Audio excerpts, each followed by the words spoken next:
Her doctorate from Rutgers University in the area of women's history. Her research is situated at the intersection of women's history, Middle Eastern history, and the history of international governance. She is presently working on her first book manuscript, Truly Sisters, Syrian and Lebanese Women's Transnational Activists Network. Her lecture today is based on this work. She is in Lebanon these days, also doing research for her next book project on the Forgotten Front, international women's organizing during the Lebanese Civil War.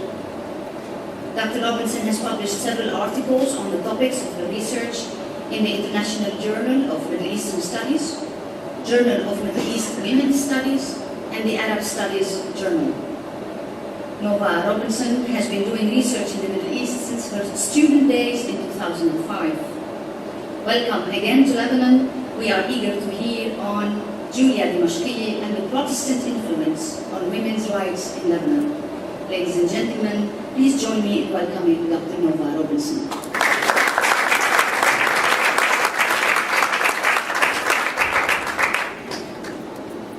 Thank you. It's a tremendous pleasure to be here. I would like to begin with a few thank yous. My first thank you goes to George Sebera and the entire NEST staff for making this lecture possible. I also would like to thank Catherine Batoni from Sentia, who contacted NEST on my behalf and made this lecture possible. I would also like to thank Khaled Dimashqi, who spoke with me about her great-grandmother's life in the summer of 2016. And I'm also truly indebted to her masterful MA thesis, which first attuned me to Julia's life and made it possible for me to make the arguments that I'm making today.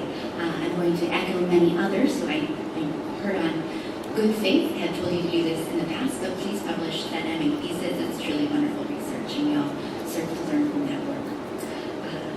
So without further ado, I'd like to begin my lecture. In starting, I would encourage you all to gesture if I ever start speaking too quickly. I'm a native English speaker.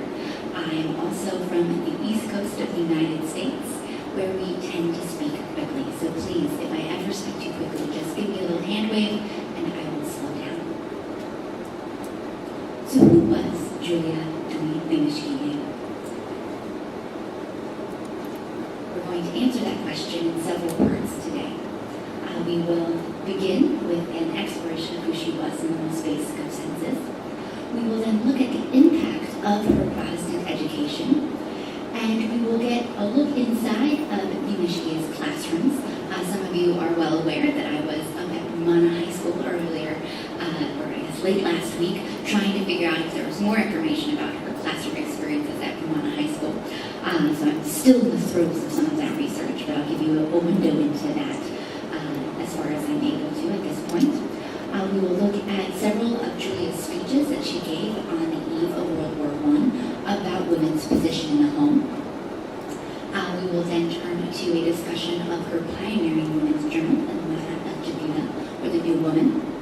And then we will look at her advocating for women's rights at an international women's conference that was hosted in Istanbul in 1935. And we will conclude with a discussion about Dimashqiyya in context, because she was not alone, but she certainly was one of the most pioneering of the pioneers. And this is our guiding question today. How did Protestant ideas about women's rights shape the women's rights movement in Lebanon? So who was Julia? Simply put, through her work as an educator, a public speaker, editor, and writer, she was one of the thought leaders of the Nahda and the Sa'idiyya, or the Women's Awakening, in the Arab world. Today, we will explore the role that her Protestant education and her role in educating others, and the role of those two things combined in shaping the women's movement in Lebanon and in the wider Arab world. Julia Dimashqiyya was born in the late Ottoman Empire following a period of reforms known as the Tanzimat, or reorganization.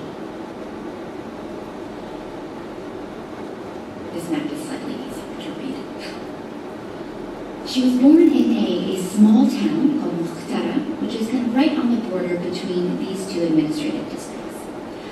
I'm sure many of you are much more versed in where Mukhtara is than I. At the time of Julia's birth, the perimeter of Mukhtara, in the Shufter district on Mount Lebanon, like the villages surrounding it, was full of acres and acres of mulberry trees, whose leaves were used to feed silkworms. The production of silk shaped the rhythm of the seasons in the mountains.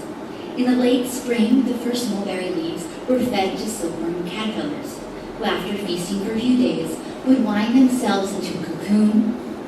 In the summer and into the early fall, the cycle of feeding caterpillars and harvesting the threads of their cocoons for the fibers continued.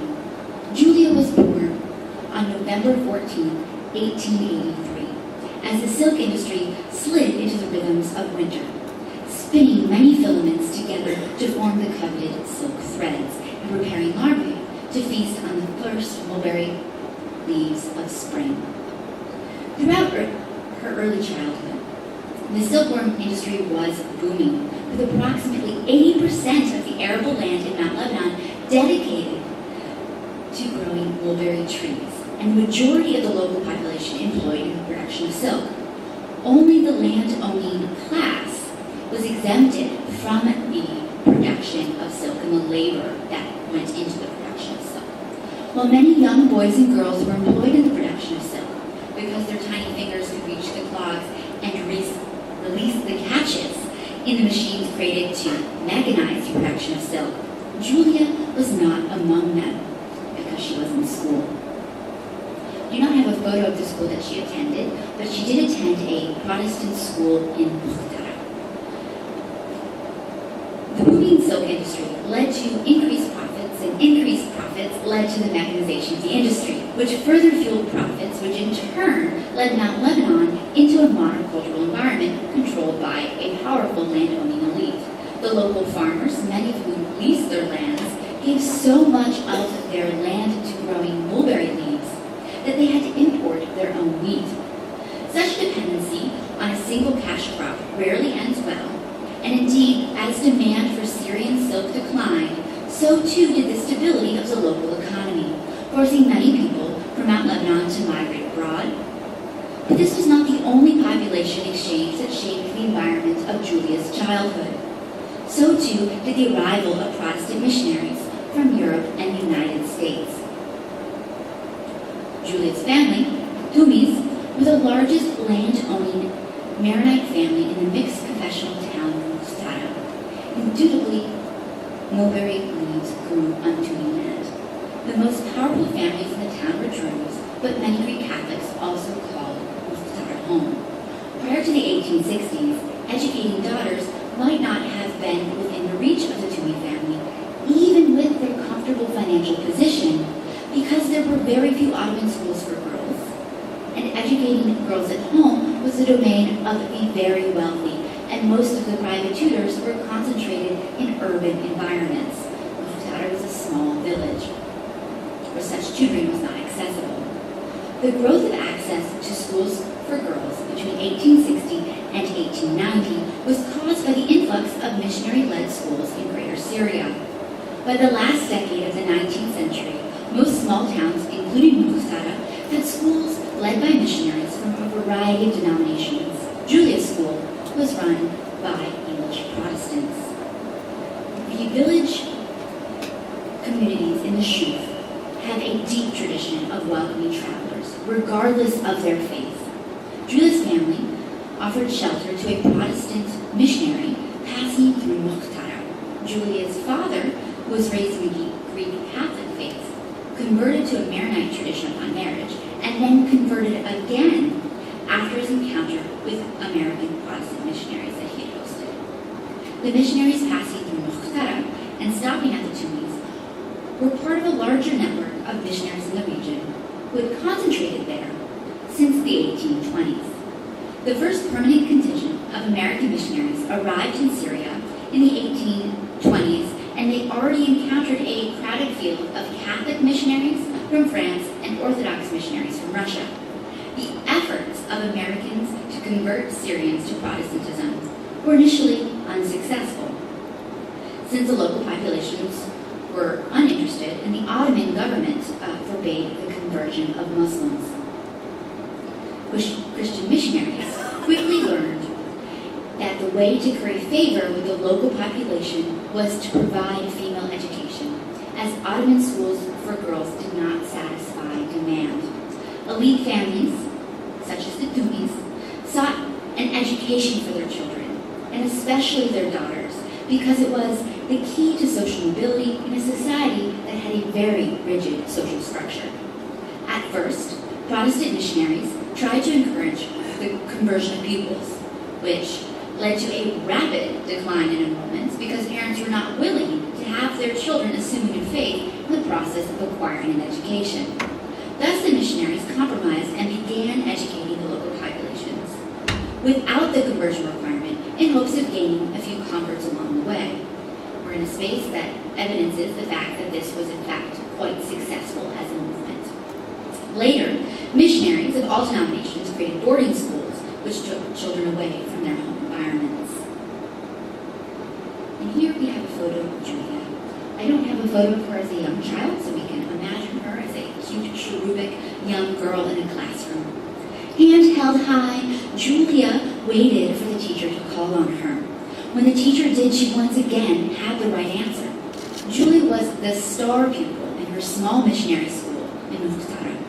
Because she excelled in each of the subjects taught at the school, reading, spelling and writing, geography, arithmetic, English, and scripture, she received a scholarship to continue her studies, first at the American School for Girls in Sidon, and then at the teacher's training program in Shrifat on the Mediterranean coast. She received her teaching diploma, which helped her spread her love for learning as a teacher at girls' schools in Lebanon and Palestine. Missionary schools were not free, but the cost of enrollment was not prohibitively expensive, thus opening up girls' education to a new class of Syrians. In addition, many institutions offered scholarships to promising students, such as Julia. New research shows that the scholarships were used to encourage loyalty among religious communities and were not only mechanisms for democratizing access to education. The predominance of Christian missionary schools contributed to a disproportionate number of Christian girls receiving an education. Few government schools operated at the time, and Muslim parents were less inclined to send their daughters to schools with a Christian curriculum. Nonetheless, some Muslim, Druze, and Jewish parents sent their daughters to mission schools, thus creating mixed confessional environments at some of the schools. This increased access to education yielded a new generation of educated women and girls who otherwise would not have been able to pursue an education, and this had a transformative effect on Lebanese society. One of the most influential aspects of Julia's education was her exposure to female Protestant teachers who modeled that a woman could become an educator, and something that she ultimately modeled herself. They also lived by the Protestant values, working hard and giving back to the community. Her teachers firmly believed that a woman's place was in the home, and that women could give back to society from within the walls of their home through their roles in society as mothers and as caring wives. The combination of economic, social, and political forces at play in Muhtara at the end of the Ottoman Empire, and indeed in the larger Mount Lebanon region between 1880 and 1910, affected Julia's life trajectory. Later in life, she reflected that had she been born a generation earlier, that is, in her mother's generation, she would likely have followed her mother's footsteps and found herself in a submissive rather than companionate marriage with many children.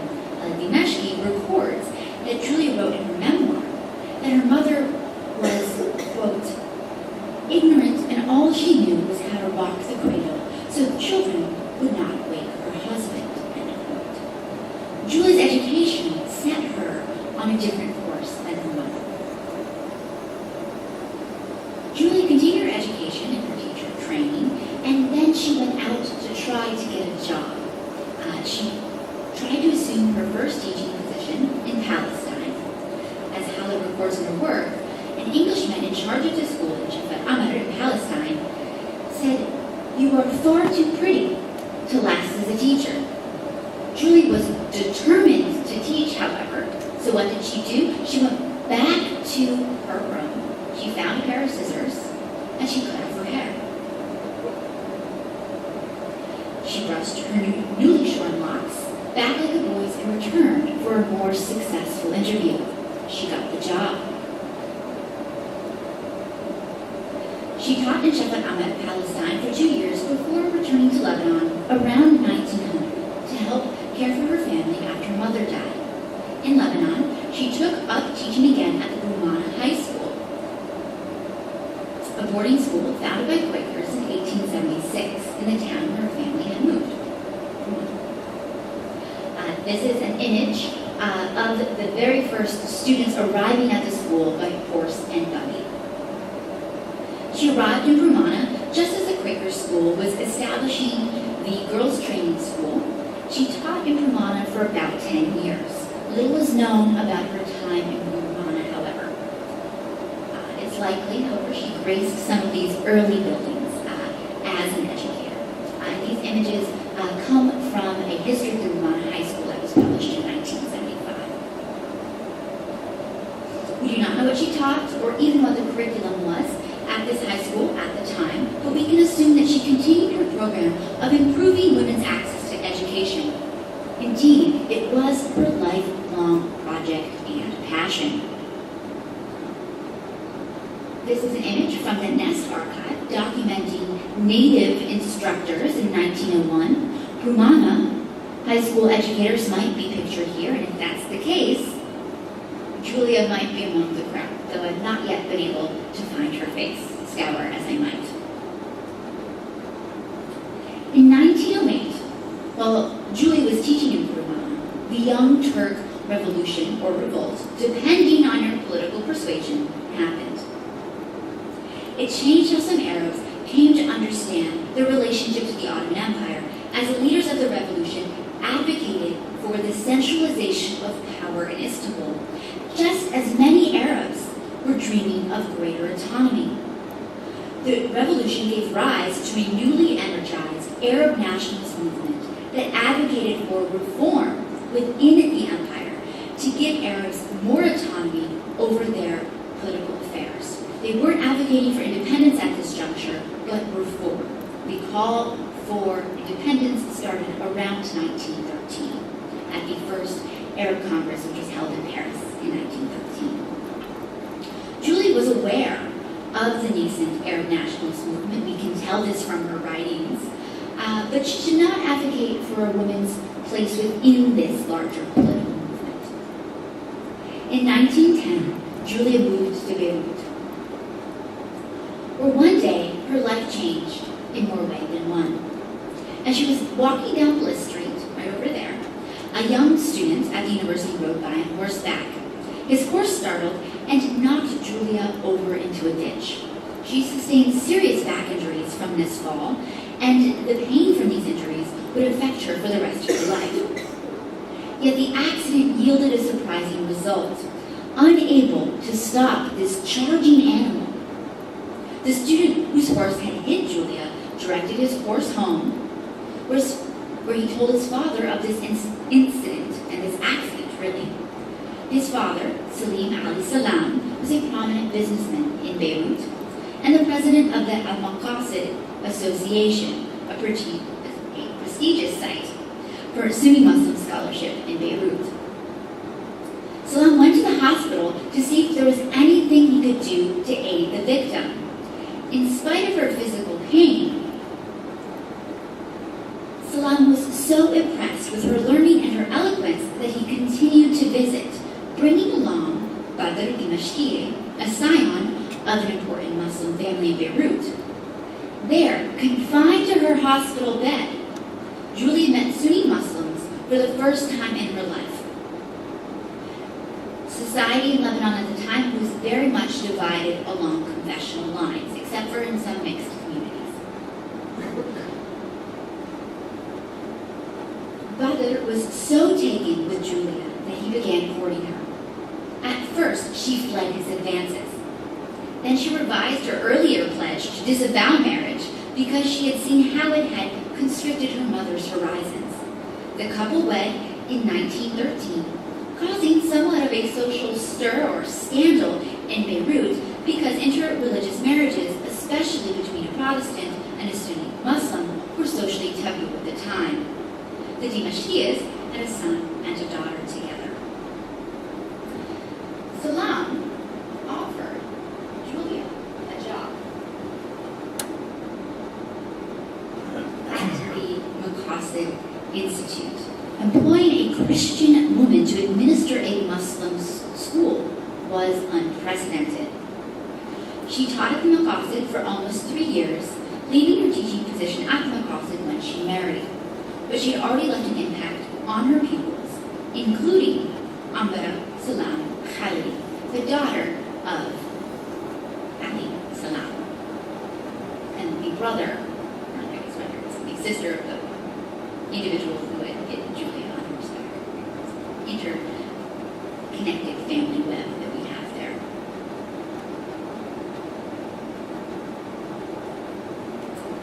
In her memoirs, Ambara recalls Julia applied herself with an open heart, ready to love and to do her best for her students, teachers, and the Maqasid Association members. She had a magical effect on both her female students and their parents. Quote, among the unconventional materials that Julia brought into the classroom were copies of recent Arabic language magazines and journals, including articles written by and about women. Amber recalled how her teacher encouraged her students to, quote, study the life stories of great women of the past and encouraged us to read outside the school curriculum. And we would lay our hands on whatever we could find of such material, end quote. Adding that the students' hearts were filled with great joy when new editions of Egyptian journals such as Abu Qataf, Al-Hilal, and Al-Zuhur arrived for the use in the classroom and for extracurricular reading. Ambara remembers using Nicolas Georgi-Baz's women's journal, Al-Hasna, in the classroom as well. That was the first women's periodical published in Beirut. The first women's periodical published by a woman in Beirut wasn't used in the classroom because it didn't come out until 1914. Ambara recalls, in these and other magazines, we found everything to satisfy our curiosity about news of women, both of our region and of the world. In addition to other topics, Julia's Protestant teachers had come to the region from elsewhere, the United States or Europe, and their international reads had exposed Julia to the women's movement elsewhere, which she, in turn, opened up her students to. While her time in the Maqasid was short, it was instrumental in spreading her Protestant educational training to a generation of Muslim women. Ambara credited Julia with sparking her interest in women's issues and women's rights. Julia encouraged her students to give back to the nation through the role as mothers, which was part of the education she had received at Protestant educational institutions. Thus, Julia spread a Protestant educational influence beyond the Protestant educational sphere. In time, Julia and Ambara would transcend the teacher-student relationship and would become friends, working together to advance the cause of women's rights in Lebanon after World War I, and to provide charity to starving women and children during the famine. The next image is graphic. Cover it your eyes if you'd like. Commonly circulated image depicting some of the atrocities of that famine, or 1/3 of the local population, about 200,000 people. Ambara would go on to be the first Sunni Muslim woman to unveil in Beirut. Her relationship with Julia, among other factors, expanded her ideas about women's place in society. In the articles that Ambara wrote about women's rights, she parroted Julia's emphasis on a woman's ability to influence society through the roles as caring mothers and wives. Thus, Julia's Protestant ideology shaped how Sunni Muslim women would advocate for their rights in the pre-World War I era, and her influence would not stop there. On the eve of World War I, Julia was given the chance to spread her thinking about a woman's role in society beyond the walls of her classroom through a series of public speeches. Julia was asked on the spot in a venue not much unlike this to stand and deliver a speech. The room was so taken aback by her instantaneous eloquence that rumors had it that the room filled with light and gold. And story has it that the coffers of the campaign for the gathering filled with gold as well. Individuals who were there for her impromptu speech recalled that it greatly moved the audience, and the campaign fund swelled with contributions. After this impromptu address about her experience tending to and restoring to health a consumptive woman who had been left alone to die in a shack, Julie gave more speeches and began to make a name for herself as a reformer and advocate for improving women's status in Greater Syria. 3 public speeches followed this first address. The speeches put forth Julia's vision that a woman could influence the nation from the inner sanctum of the home. The 3 speeches were Samad al-Awwal, the first heaven, and Malik al-Awwal, the first angel, and Malik al-Thani, or the second angel. And they were all published in the Digest, a popular Arabic language journal published in Cairo by 2 Syrian immigrants with whom Julia had a relationship. They were friends. In delivering a speech and then having the transcript published in a journal or magazine, Julie was able to preempt claims that she did not create the content herself, and this was a common accusation against women, that they could not possibly have been educated enough or eloquent enough to produce content in the newspaper. So many gave speeches and then had the transcripts of those speeches published. In this way, audiences could attest to the delivery, and by all accounts, she was one of the very best orators of her generation. Originally, she had been reticent to write because, quote, she feared that people will spurn me if they don't like what I write, or that they will think that it was my father writing for me, and that I'm simply signing my name, end quote. Julia's path from the classroom to a position as a public advocate for improving the status of women in society at large was not the norm. Many educators spent their entire lives in the classroom, so Julia had an exceptional path transitioning from an educator position to a public advocate position. The first speech presented the home as the first heaven.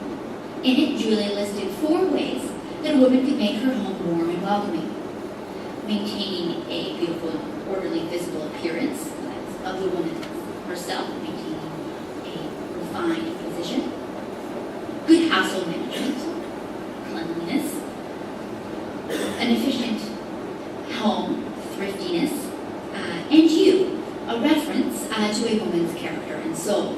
She emphasized to her audience, which was a meeting of the Orthodox Benevolent Society in Tripoli, quote, "You are a queen, and the home is your private kingdom. Love it and those in it. Make it great and raise your children well. Let your home be a first heaven, for it is the source of eternal happiness," end quote. The tone of Julia's first speech echoes the pervasive sentiment of a women's movement in Syria at the time. If a woman focused on their role in educating children, they would be contributing to society. This rhetoric closely mirrored the lessons inculcated in missionary schools, which emphasized that a woman's place was in the home. And many of the schools offered home economics classes to help women improve their management of this home. The second and third speeches orbit around similar 3 themes about a woman's role in society, via raising good children, a practice that scholars of this time period in the United States call Republican motherhood. And they were very well versed in the latest home economics methods. In her second speech, speech, which carried on a conversation with the first speech, indicating that she thought people would read them in sequence rather than attend all of the lectures, the first angel lived in the first home. The tone of this speech was didactic, and it emphasized the theme of cheerfulness. She told her audience that suffering and struggle and strife could all be full of important lessons, and she exhorted her listeners, quote, "You should face your problems and troubles, accepting them and dealing with them patiently, learning from them and seeing the good in them. You will be the wiser for it," end quote. In the third speech, despite being delivered to a separate audience, still built off of the first two speeches, and she emphasized the second angel, or Atifa, compassion, the sister of cheerfulness and goodwill. Julia argued by combining the first angel, cheerfulness, and the second angel, compassion, was key to opening up a woman's potential to contribute to society. Without compassion, Julia explained to her audience, humans would be no different than animals. The language used by Julia in her speeches, good education, hard work, household management, and thriftiness, reflected the ethos of the Protestant work ethic, which had undoubtedly suffused her education. Julia's speeches coupled this Protestant work ethic with general Christian principles of compassion, and her early speeches were an outgrowth of her missionary education and her faith, and were products of her time. Collectively, the speeches also revealed her piousness. In 1910, as she delivered these speeches, Julia thought that a woman could expand her place in society through the influence that she exerted in the home. She really advocated that a woman was an agent unto herself. Afifa Saab, another writer, teacher, and journalist, emphasized that her speeches were groundbreaking in 1910 because they emphasized a woman's autonomy from a male relative, even if they still linked the woman to the family structures of the home. Writing in 1954, Saab observed, "We may not appreciate the force of this call. To truly appreciate its impact, we have to go back 50 years in time when the jungle was still really thick and women were really considered the position and possession of men." Julia's own thinking on how a woman could contribute to society evolved as Greater Syria was disrupted by the chaos and devastation of World War I. But in the interim, her speeches and her teaching influenced how other women participated in the emergent Arab nationalist movement and the emergent women's movement. In June 1917, the windows on both sides of Julia's well-appointed living room in Beirut were wide open. The windows channeled a Mediterranean, summertime breeze across the room and let the late afternoon light spill across long shadows into the room. All of the chairs in the room were filled. The women and men gathered inside were engrossed in conversation and barely noticed as dusk was falling over Beirut.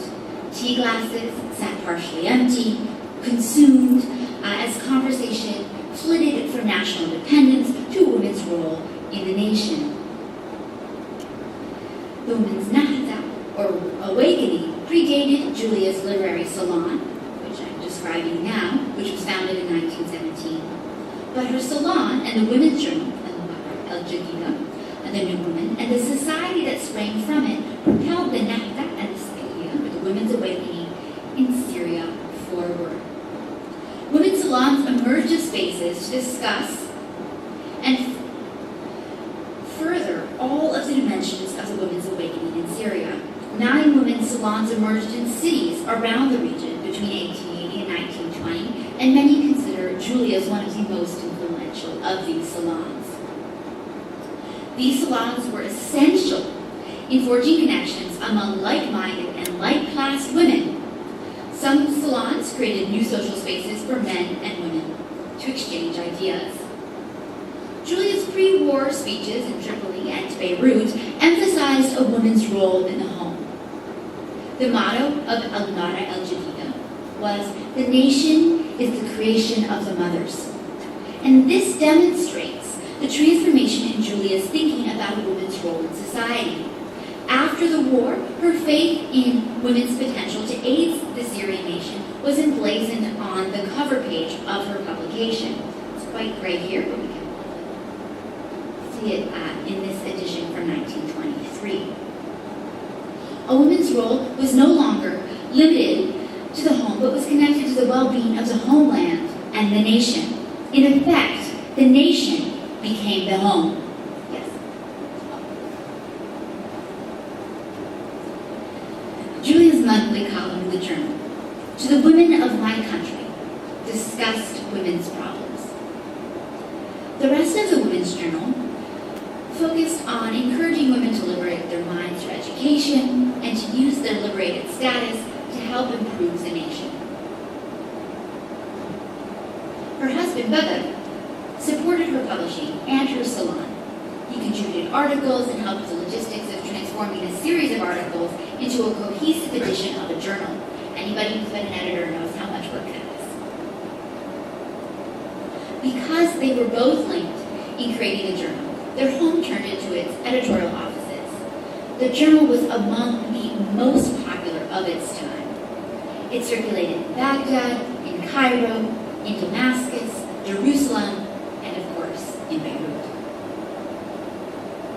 By 1927, however, the journal encountered financial difficulties and folded.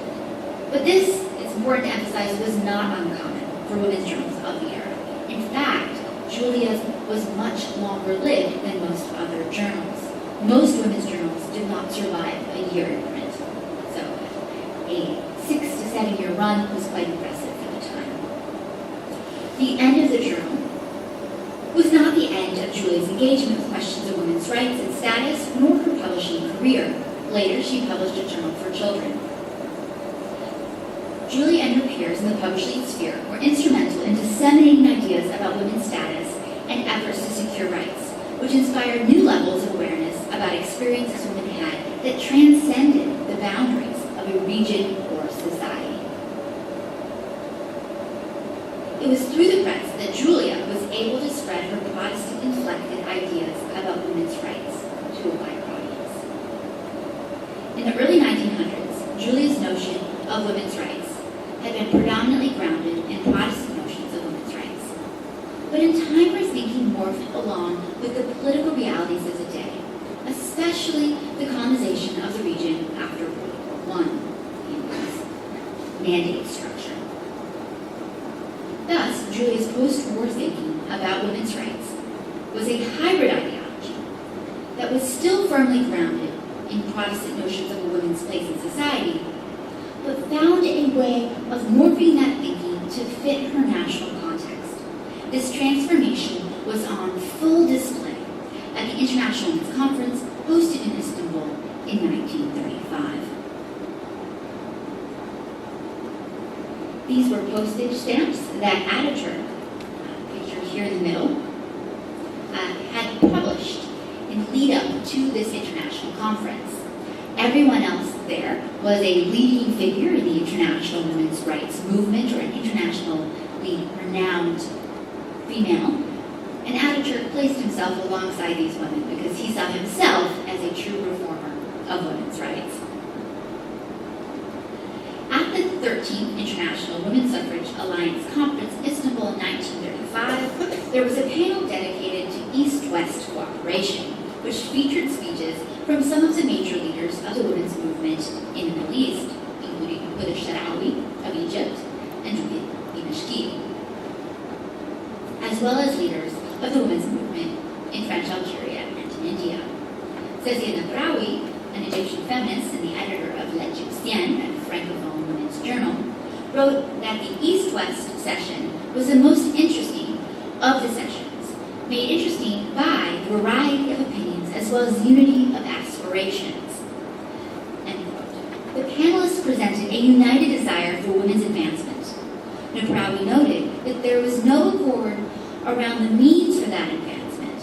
Some panelists thought that women could and should be advanced through colonial tutelage and Western aid, and others condemned colonialism outright. Here's yet another set of stamps that were published by the Turkish government in the lead up to the conference, displaying the advancement of Turkish women on the eve of this conference. Julia delivered a speech as part of the East-West Cooperation Panel. Her thinking about the locus of women's power in society had shifted since she delivered her first speeches in Beirut in 1910. Dear friends,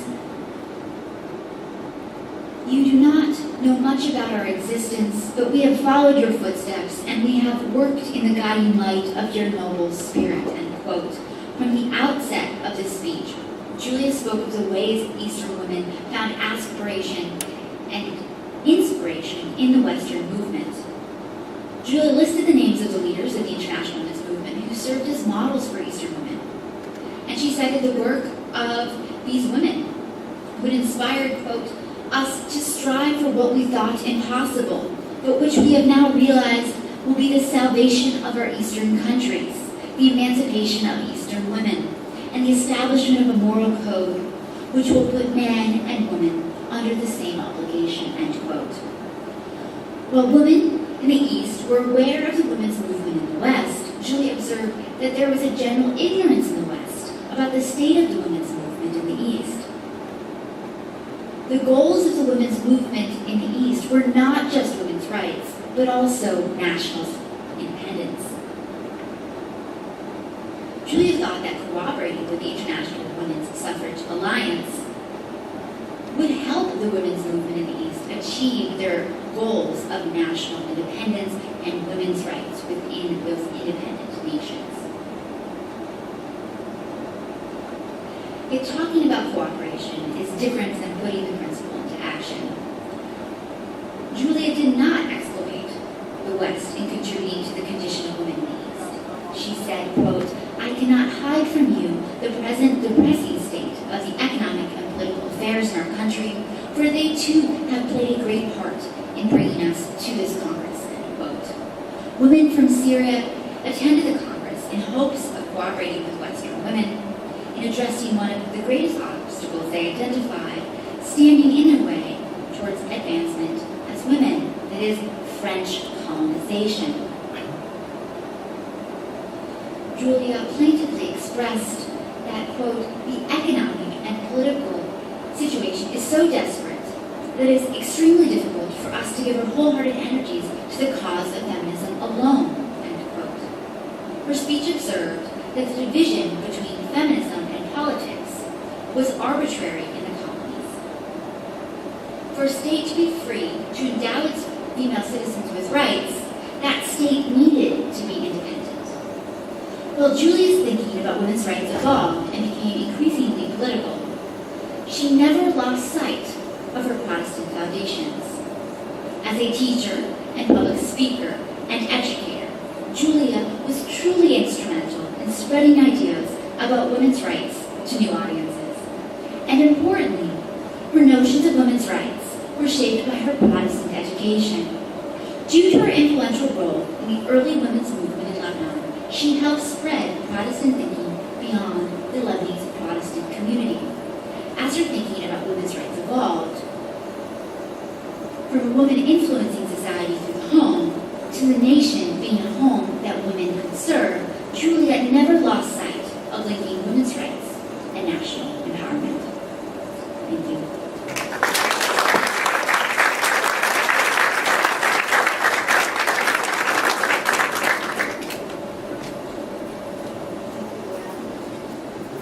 Thank you, Dr. Moha. We have allowed a quarter of an hour for questions, comments, anything to fill in or to comment on Emily as well. We'll start with our first question, Dr. John Melvin. Thank you very much. You mentioned several times constant ideology or constant ethics or constant way of thinking that has influenced Julia and that Julia tried to advocate in society. Would you please list for us some of the aspects of that ideology and some of those values. I think you had some of them spread throughout the lecture. Can you list them for us and see whether they are constant or a product of American culture?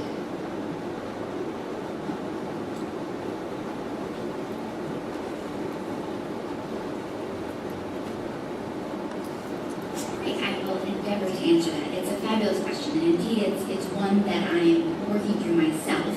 I do see elements in her thinking that are distinctly Protestant and not necessarily those that are found in American society in general. In particular, the principle of compassion and helping others. When we think about American society, it was religious organizations, especially Protestant religious organizations in the early 20th century, that set up the early social welfare institutions in the United States. And I really see a distinct link between that language that she's using in her writing and that Protestant teaching that was not pervasive in American society in general. So kind of compassion and service for others, I see as a distinctly Protestant component in her thinking.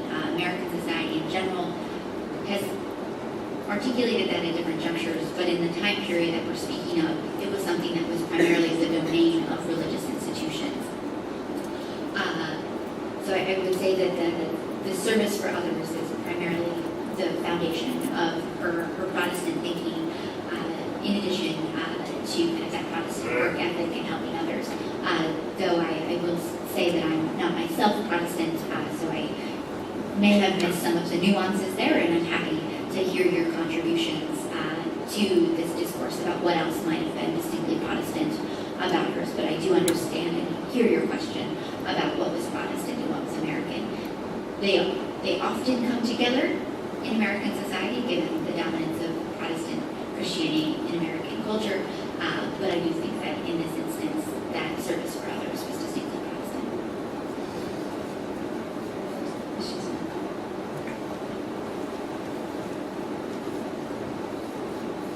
Thank you for your lecture, very interesting.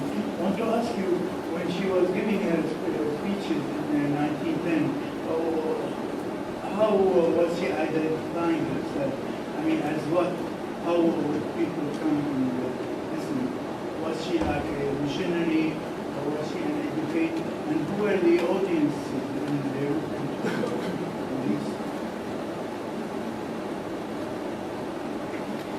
Excellent. She identified herself as an educator in those speeches, and she had several different audiences. I can get you the exact names. So her first speech was to an Orthodox Women's Society in Tripoli. Her second speech was to the Refinement of Young Syrian Women's Society in January 1911 here in Beirut. And her third speech was to the National Tuberculosis Hospital in Beirut. So she had a wide range of audiences. The first two speeches were to female-only audiences, or at least that's what I gleaned. And I believe the third audience may have been mixed.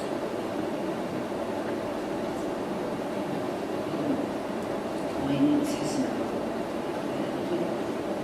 I think to be the pioneer Egyptian women of the Nahda period, to look them at the same time, to really highlight the whole Nahda Fada that we were separated within. I mean, just remember Zainab was never been in school. Malak Ibn Nasif was born in the first Ahliya Urbaniyya school in Cairo.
I do know that Ms. Ziadeh and Julia were friends.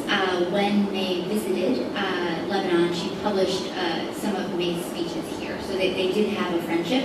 And I promised that I would put Julia into some context, and indeed, she was not alone, and she was in a context of women here in Syria and Lebanon, but also women in Egypt and the wider Arab world.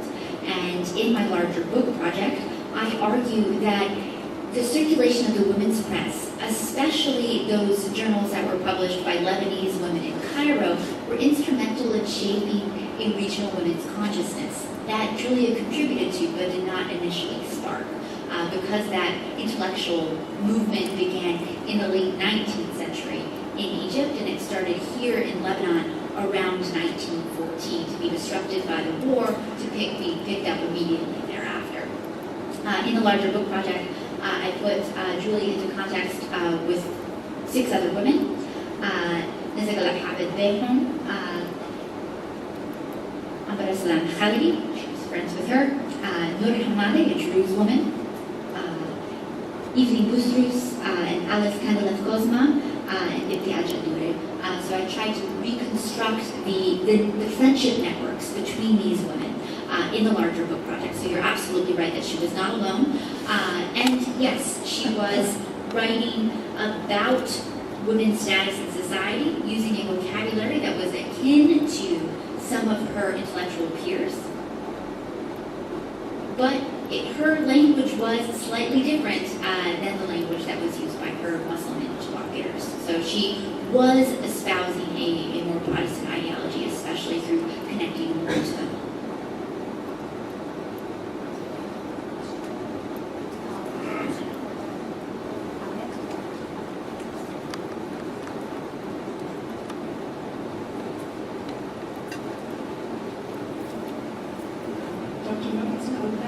I don't know if this question goes too far according to the theme, but I would like to know, is there, or do you know anything about how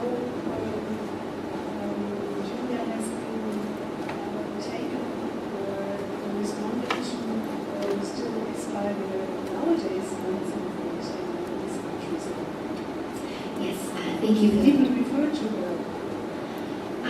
So of the women profiled in the book, and these are the women who have the most extant materials that they've left behind that I can use as a historian, I would say of these women, Julia Nezik, Nezik is well known in Syria, not here in Lebanon, though she lived most of her adult life here in Lebanon, and Ambara Salam Khalidi are the most well known. The other women are not particularly well known. And I want to emphasize that my hope is to contribute to a conversation about women's history in the Arab world and global women's history at a time when my American students struggle to name the pioneers of the women's movement domestically, let alone abroad, and let alone in the Arab world. And while I've not conducted a thorough study on this matter, I've observed anecdotally that many young Lebanese people cannot name early Qa'adat or pioneers. Right? This history is not suffused through society to the degree that one might hope it is. And I'm not speaking just of Lebanese society here, but all societies. I think we are at a moment where we're forgetting the individuals who sparked the women's movement and brought about the right systems that we enjoy today. So I think it's important to recover them, but they're not particularly well known. Dr. Ramusi, thank you very much again for this nice and impressive speech. My name is Mohamed Al-Bari. Thank you very much for this nice speech that tells us about our rich history, about the women's education, and about everything. I have 2 small questions. She was raised at Muhtara. I missed the first 5 minutes of the speech in the Muhtara Palace of the Jumlat itself, because I read several books of this period. There was a girls' school in Muhtara, 1860, 1867, and there was a boys' school also in Muhtara that were established by the British Syrian Mission, Mrs. Bowen Thompson. We are speaking of this school? Yes. Of this school in 1860 to 1867.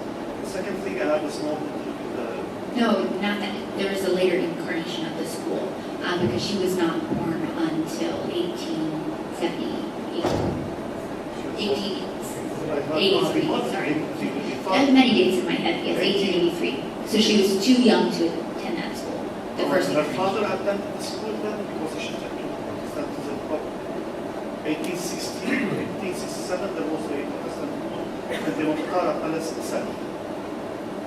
This was established by the Thompson, British seniors. And the second thing I want to speak a little bit about the Ammar Salam. The father of Ammar Salam is the Prime Minister, the previous Prime Minister, and Salam Abu Ali Stan. And he was a person advanced in his age. When he took his daughter to the Protestant school, a set of Sunni sheikh paid him a visit and told him this is not acceptable to send your daughter to a school. Himself, he sent his daughters to the Protestant university, he president, and then he educated them with Protestant teachers most of his education. So, and I was shocked to hear for the first time that a lady was assigned to the Maqasid for the directorate of the school. This is something interesting in my knowledge. A very strange matter for the Maqasid itself, but it's not strange for Salam al-Islam. He was a heterodox man, one could say, right? He had his own mind, and he was obdurate, yes. Thank you.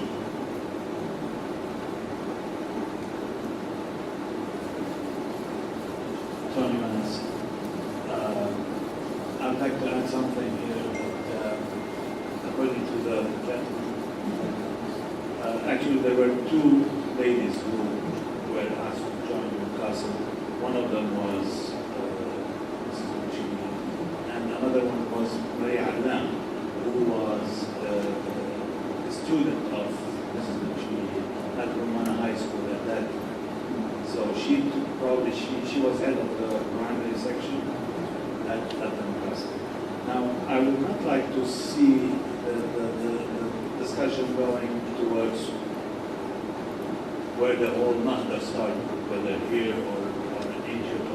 I think it was, they started together, and what Protestantism did in Lebanon, because that's where the mission started, the mission school started, was actually ignite a kind of modernization of the spirit of the mind amongst the public. And of course there were some sensitive women who captured that enlightenment, and they wanted it to spread. So of course there were other people in Iraq, which was also a very highly cultural city, and of course in Cairo, which was also a cultural city.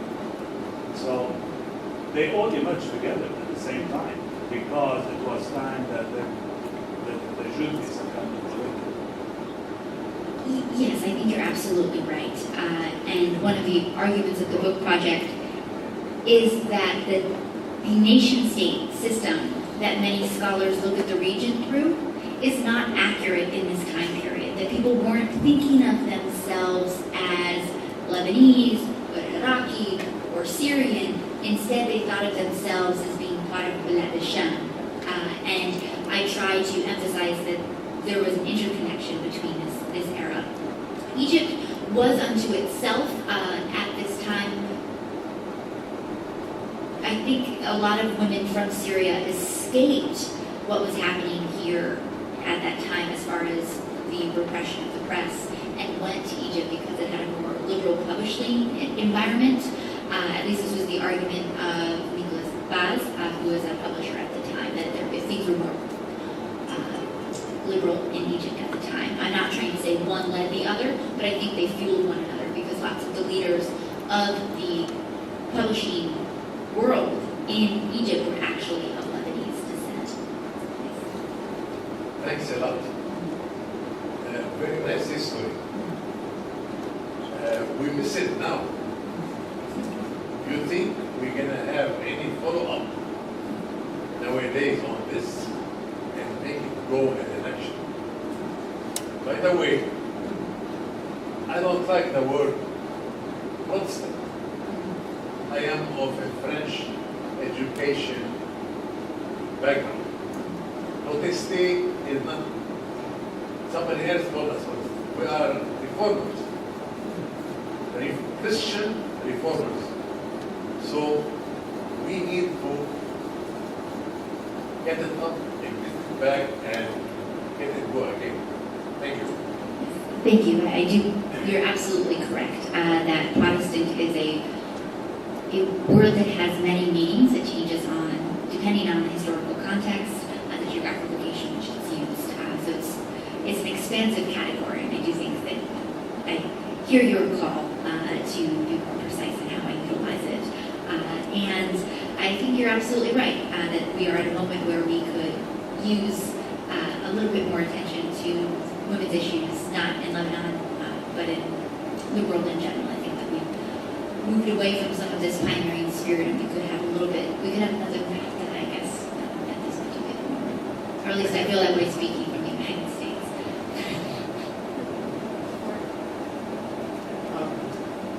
Ryan, yes. I'm just curious about Julita's husband, Lebanon. It seems remarkable that he was willing to take a supportive role as a Sunni Muslim.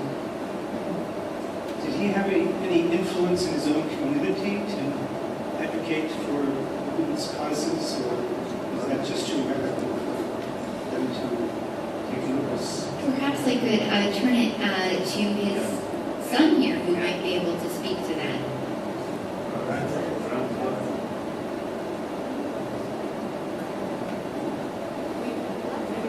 Yeah, might you have...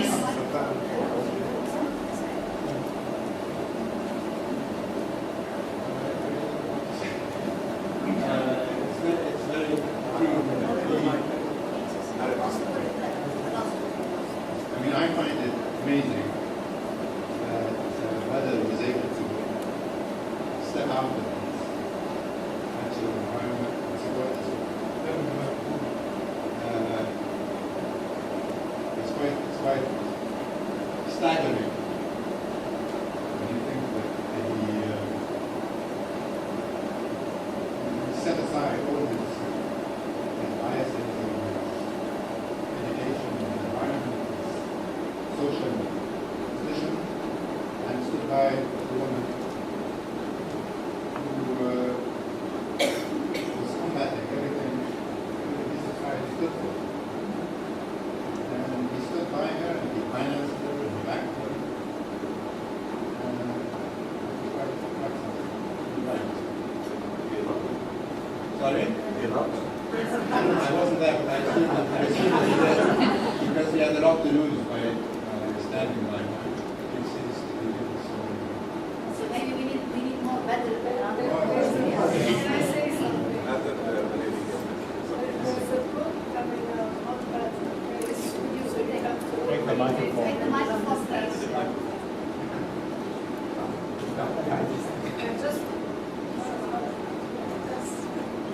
I just want to say that there's a book coming out on that very soon, so you must order it and you can find out all the answers. Which press is it with? Sorry? Which press? Not yet. Not yet. Well, I do think that this is an important point, right? Paying attention to the fact that these women did not act alone. They had connections with each other. They had deep friendships, but they also had supportive members in their families. This movement would not have happened without familial support and deep friendship networks that transcended the region. Just a comment on a point of history. At about the year 1900, a school was begun in Damascus, Syria, by Protestant missionaries from Maine? not Scotland, Ireland. Irish missionaries. And it was established in Damascus and was led by a particular teacher whose name was Lydia Floyd. And she was a known teacher there at the time. And then the First World War intervened and all the missionaries left. However, the school was maintained by Rafli Saadi and continued until the missionaries returned after the end of the war, and they rewarded him with a pension from the mission for having maintained the school and the school continued. Just a historical fact. Thank you very much. It's a curious question. What is this guy among these sisters? I mean, we've seen him in His name is Georgi Nicholas Baz, and he was the son-in-law of a famous poet, Warda Yazigi, from the late 19th century. And he was nicknamed the supporter of women, Nasir al-Mar'a, which is kind of a positive thing or a negative thing, depending on how you intone that. But was nicknamed the supporter of women. He was the publisher of Al-Hasna, or The Beauty, which was the first women's publication here in Lebanon. Were these speeches that she made in Arabic? Yes, they were in Arabic. And are they translated? They are still in Al-Muqattaf. You can get them in the AUP library. And in conclusion, I just wanted to mark and underscore that I'm very well aware of my outsider status in conducting this research. It was my sincere desire to treat these historical subjects and the ones that I cover in the book with great respect. If you have any suggestions about how I might improve the history, things that I have gotten wrong, please come speak with me at the end of the lecture. I'm very excited to have had the opportunity, very honored and humbled to have had the opportunity to share this history today. And I have some time before the book goes to press to correct any errors, so please, with your feedback.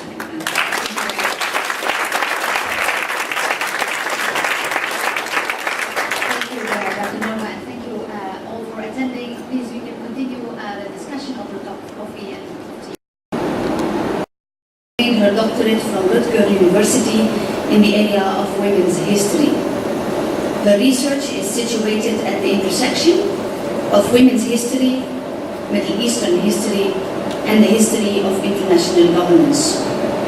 She is presently working on her first book manuscript, Truly Sisters, Syrian and Lebanese Women's Transnational Activists Network.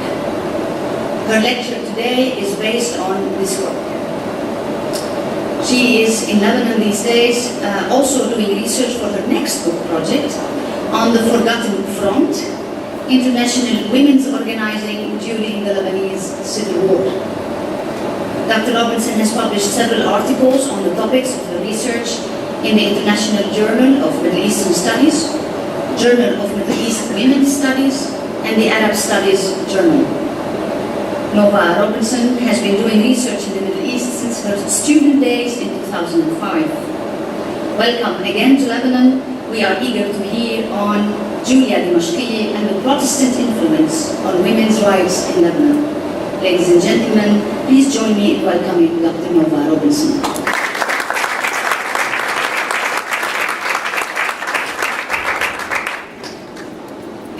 Thank you.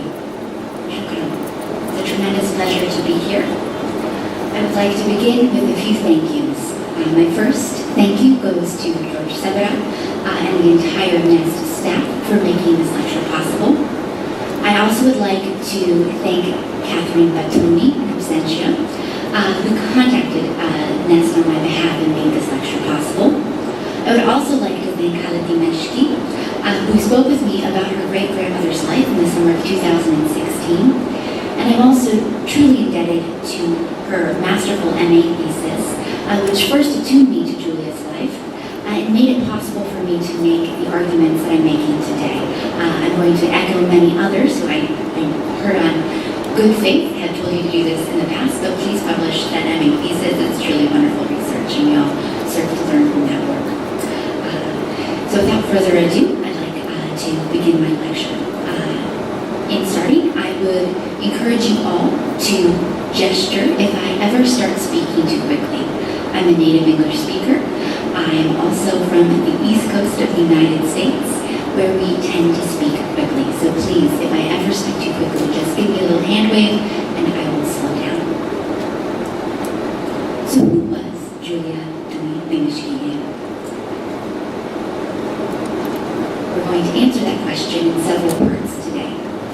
We will begin with an exploration of who she was in the most basic of senses. We will then look at the impact of her Protestant education, and we will get a look inside of Dimashqiyya's classrooms. Some of you are well aware that I was up at Mana High School earlier, or I guess late last week, trying to figure out if there was course, more information about her classroom experiences at Pomona High School. So I'm still in the throes of some of that research, but I'll give you a window into that as far as I'm able to at this point. We will look at several of Julia's speeches that she gave on the eve of World War I about women's position in the home. We will then turn to a discussion of her pioneering women's journal, or the New Woman. And then we will look at her advocating for women's rights at an international women's conference that was hosted in Istanbul in 1935. And we will conclude with a discussion about Dimashqiyya in context, because she was not alone, but she certainly was one of the most pioneering of the pioneers. And this is our guiding question today. How did Protestant ideas about women's rights shape the women's rights movement in Lebanon? So who was Julia?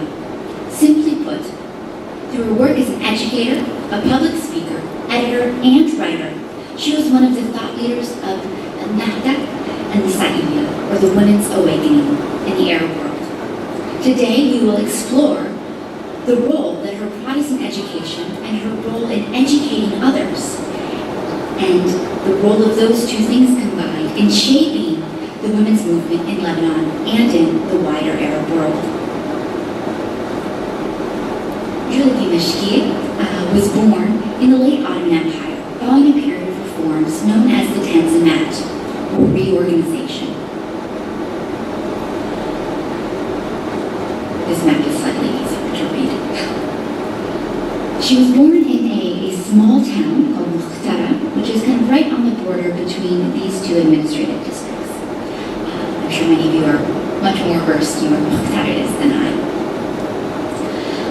At the time of Julia's birth, the perimeter of Muqtara, in the Shuster district on Mount Lebanon, like the villages surrounding it, was full of acres and acres of mulberry trees, whose leaves were used to feed silkworms.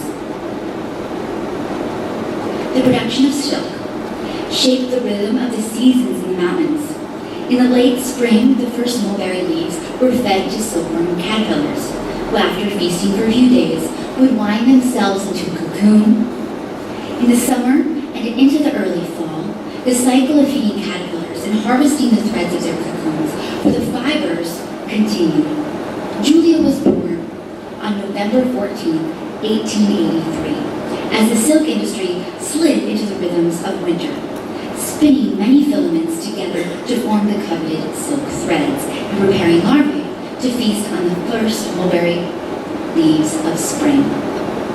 Throughout her early childhood, the silkworm industry was booming, with approximately 80% of the arable land in Mount Lebanon dedicated to growing mulberry trees, and the majority of the local population employed in the production of silk.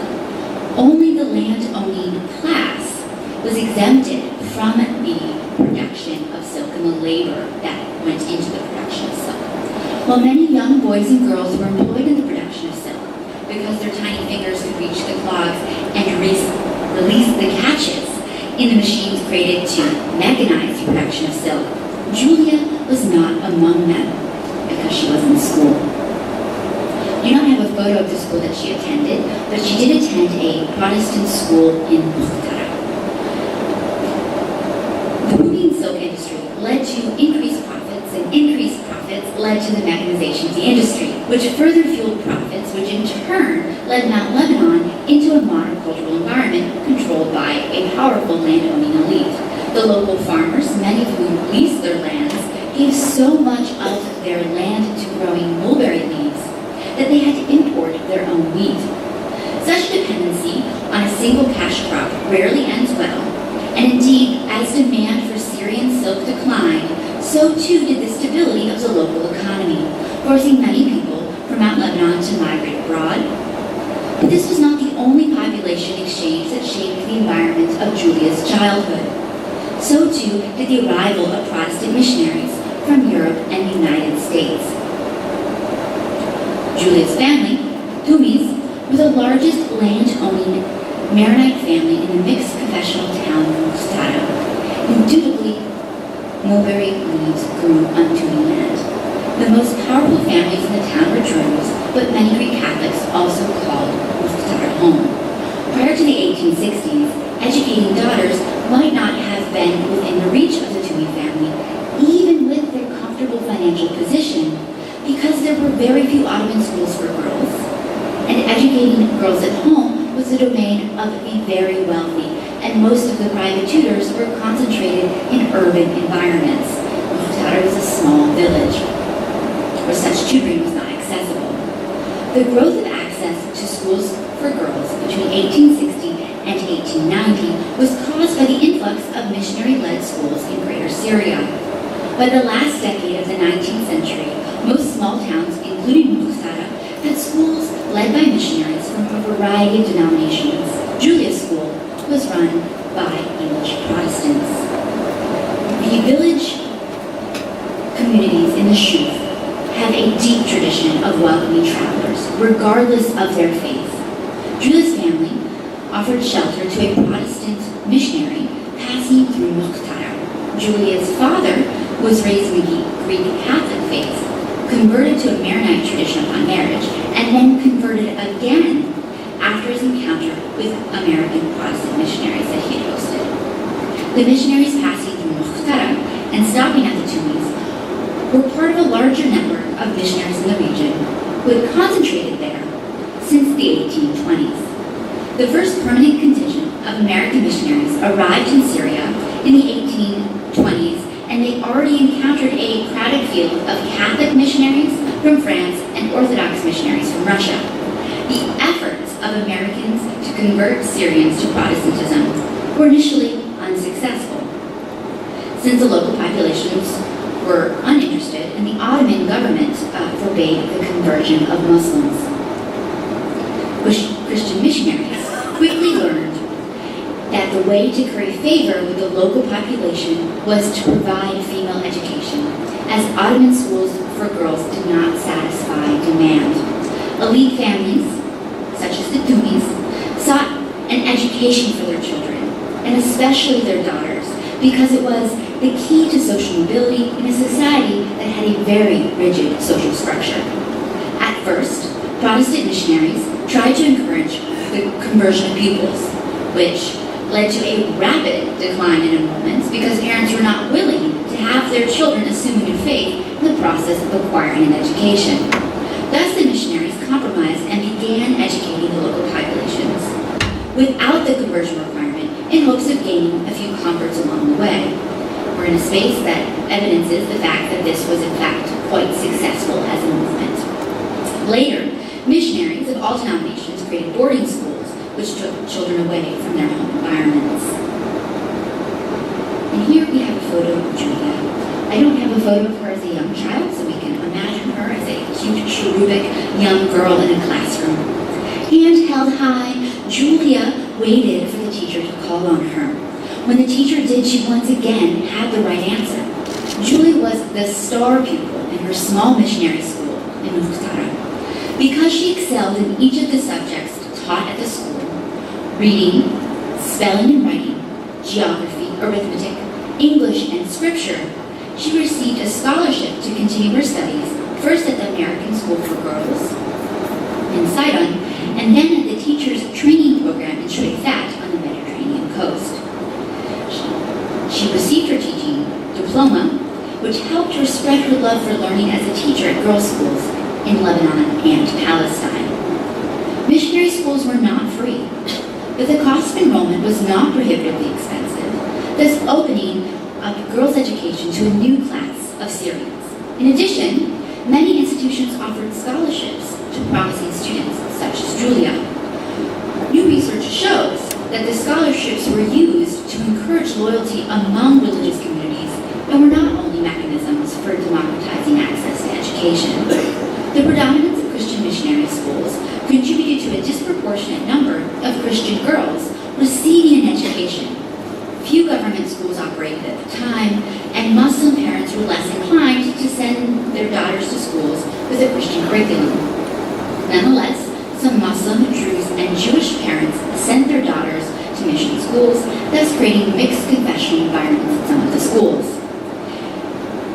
This increased access education yielded a new generation of educated women and girls who otherwise would not have been able to pursue an education, and this had a transformative effect on Lebanese society. One of the most influential aspects of Julia's education was her exposure to female Protestant teachers who modeled that a woman could become an educator, and something that she ultimately modeled herself. They also lived by their Protestant values, working hard and giving back to the community. Her teachers firmly believed that a woman's place was in the home, and that women could give back to society from within the walls of their home through their roles in society as mothers and as caring wives. The combination of economic, social, and political forces at play in Muhtara at the end of the Ottoman Empire, and indeed in the larger Mount Lebanon region between 1880 and 1910, affected Julia's life trajectory. Later in life, she reflected that had she been born a generation earlier, that is, in her mother's generation, she would likely have followed her mother's footsteps and found herself in a submissive rather than companionate marriage with many children.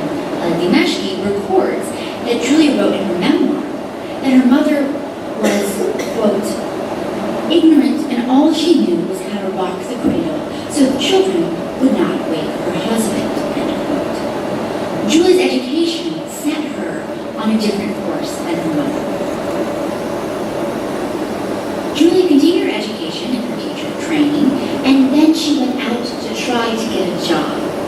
She tried to assume her first teaching position in Palestine.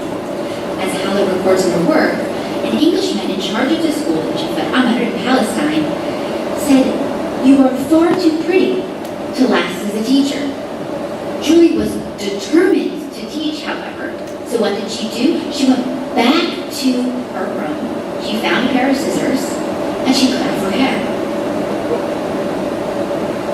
She brushed her newly shorn locks back like a boy's and returned for a more successful interview. She got the job.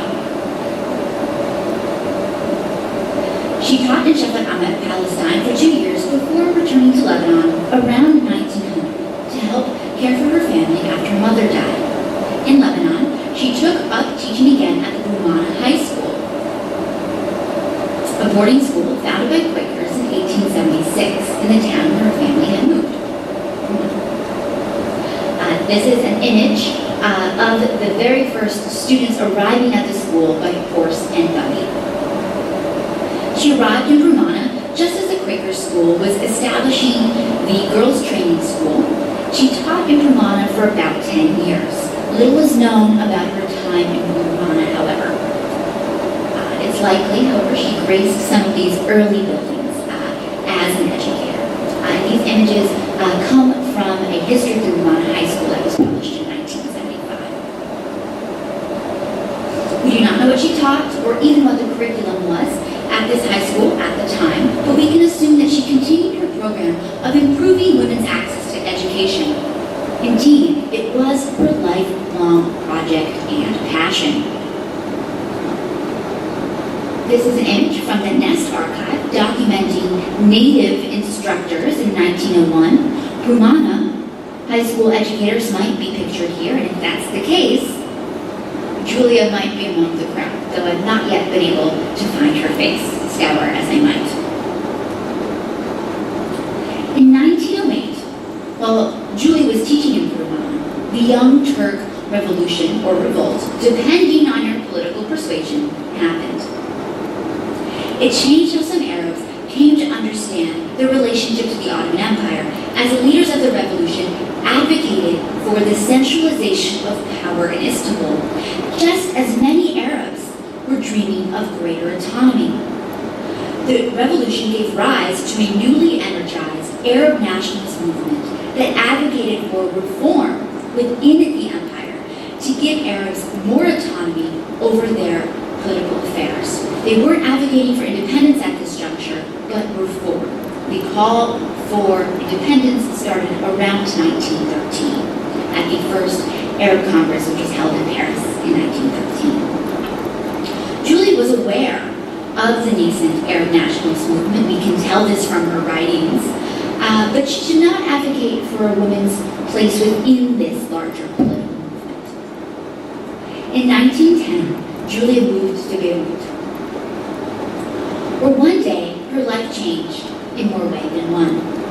As she was walking down Bliss Street, right over there, a young student at the university rode by on horseback.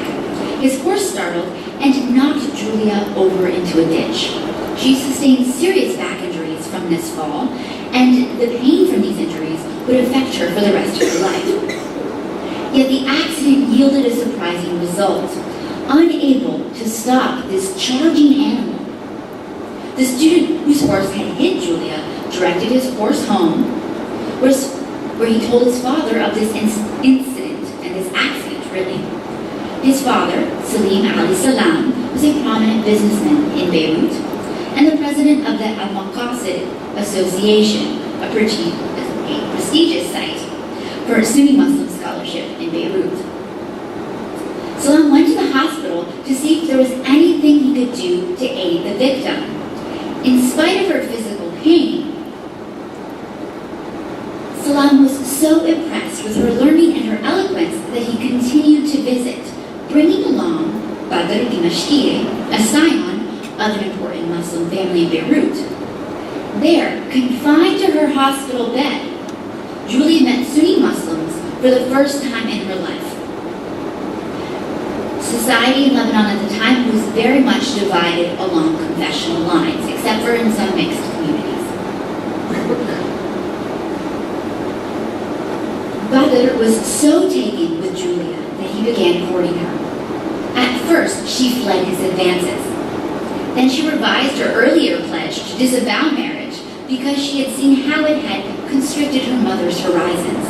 The couple wed in 1913, causing somewhat of a social stir or scandal in Beirut because interreligious marriages, especially between a Protestant and a Sunni Muslim, were socially taboo at the time. The Dimashqiyyas had a son and a daughter together. Salam offered Julia a job at the Maqasid Institute. Employing a Christian woman to administer a Muslim school was unprecedented. She taught at the Maqasid for almost 3 years, leaving her teaching position at the Maqasid when she married. But she had already left an impact on her pupils, including Ambara Salam Khalidi, the daughter of Ali Salam, and the brother, or I guess whether it's the sister of the individual who had hit Julia on horseback. Interconnected family web that we have there.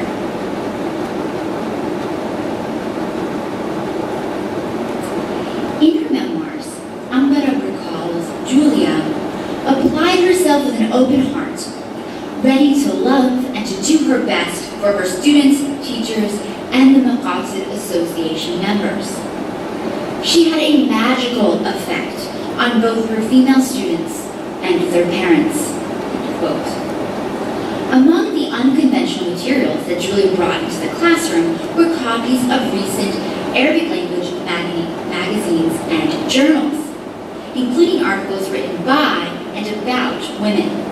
Ambara recalled how her teacher encouraged her students to, quote, study the life stories of great women of the past and encouraged us to read outside the school curriculum.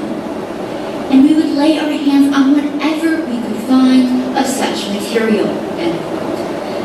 Adding that the students' hearts were filled with great joy when new editions of Egyptian journals such as Al-Muqaddaf, Al-Hilal, and Al-Zuhur arrived for the use in the classroom and for extracurricular reading. Ambara remembers using Nicola Jofti-Baz's women's journal, Al-Hasna, in the classroom as well. That was the first women's periodical published in Beirut. The first women's periodical published by a woman in Beirut wasn't used in the classroom because it didn't come out until 1914. Ambara recalls, in these and other magazines, we found everything to satisfy our curiosity about news of women both of our region and of the world. In addition to other topics, Julia's Protestant teachers had come to the region from elsewhere, the United States or Europe, and their international roots had exposed Julia to the women's movement elsewhere, which she, in turn, opened up her students to.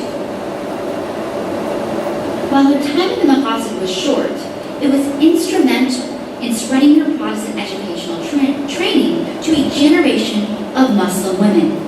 Ambara credited Julia with sparking her interest in women's issues and women's rights. Julia encouraged her students to give back to the nation through the role as mothers, which was part of the education she had received at Protestant educational institutions. Thus, Julia spread a Protestant educational influence beyond the Protestant educational sphere. In time, Julia and Ambara would transcend the teacher-student relationship and would become friends, working together to advance the cause of women's rights in Lebanon after World War I, and to provide charity to starving women and children during the famine. The next image is graphic. Avert your eyes if you'd like. Commonly circulated image depicting some of the atrocities of that famine, where 1/3 of the local population, about 200,000 people, Ambara would go on to be the first Sunni Muslim woman to unveil in Beirut. Her relationship with Julia, among other factors, expanded her ideas about women's place in society. In the articles that Ambara wrote about women's rights, she parroted Julia's emphasis on a woman's ability to influence society through their roles as caring mothers and wives. Thus, Julia's Protestant ideology shaped how Sunni Muslim women would advocate for their rights in the pre-World War I era, and her influence would not stop there.